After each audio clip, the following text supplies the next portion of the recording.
Соочен со континуирано опаѓање на продажбата, која за 10 години се намали за скоро 5 пати, Hyundai реши потврсто да го нападне кинескиот пазар.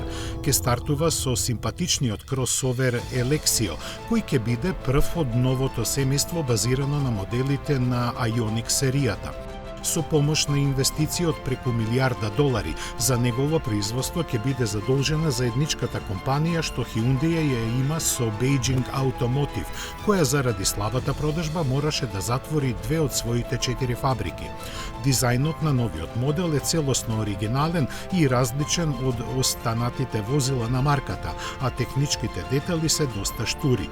Познато е само дека ќе биде со големина колку Tucson и дека во внатрешноста ќе има дисплеј голем 27 инчи. Се очекува да има и можност за автономно возење. Извоз на другите пазари не е предвиден.